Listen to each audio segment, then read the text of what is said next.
राधे, जय श्री कृष्णा। आज मैं आपको चना छठ के व्रत की विधि और कहानी बताने जा रही हूँ। चना छठ के दिन कुंवारी लड़कियां व्रत करती हैं। दिन में चना छठ की कहानी सुनती हैं। एक पाटे पर जल का लोटा रखती हैं, उसके ऊपर सातियाँ बनाती हैं। लोटे के किनारे पर 7 बिंदी लगाई जाती है। एक प्लेट में गेहूँ और पैसे और हाथ में गेहूँ के 7 दाने लेकर कहानी सुननी चाहिए।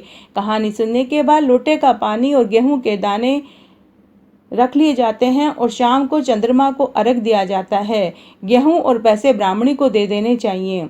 चना छठ की कहानी इस प्रकार है। अगर आप चना छठ का व्रत करते हैं तो कहानी जरूर सुननी चाहिए। इससे व्रत और कहानी का पूरा फल मिलता है। एक साहूकार और साहूकारनी थे।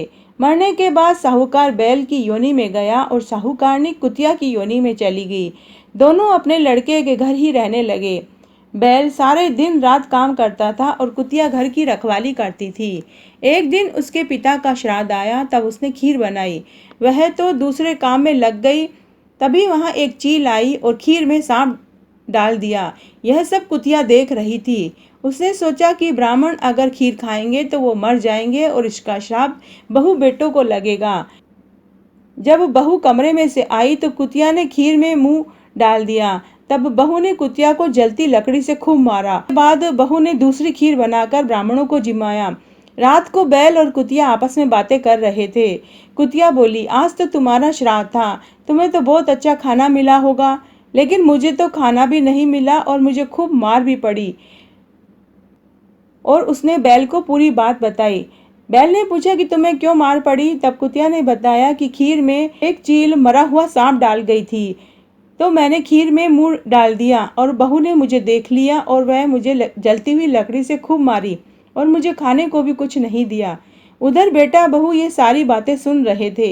दूसरे दिन पंडित जी को बुलाया और पूछा कि हमारे माता पिता कौन सी योनि में गए हैं। तब पंडित जी ने कहा कि तुम्हारे पिता बैल की योनि में और तुम्हारी माँ कुतिया की योनि में है। तब उन्होंने माँ और बाप की योनि कैसे छूटेगी इसका पूरा कारण पूछा और विधि पूछी। तो पंडित जी बोले कि भादवे की छठ को लड़कियां चना छठ का व्रत करती हैं, कहानी सुनती है और चंद्रमा को अर्घ देती है।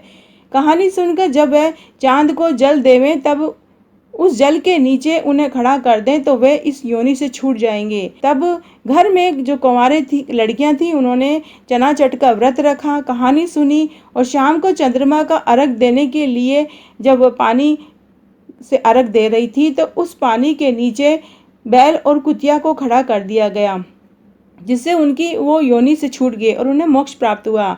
बाद में वे मनुष्य की योनि में चले गए। हे चना छठ माई, जैसे आपने उस बैल और कुतिया की मुक्ति की, वैसे सबकी करना, कहने वाले की, सुनने वाले की और हुकारा भरने वाले की। घटती हो तो पूरी हो तो परवान चढ़े, भूले बिसरे नाम तेरे भंडार में भरे। तो आज मैंने आपको चना छठ की कहानी सुनाई। अगर आपको ये पसंद आती है तो अपने दोस्तों रिश्तेदारों में ज़्यादा से ज़्यादा शेयर करके पुण्य कमाएं। धन्यवाद।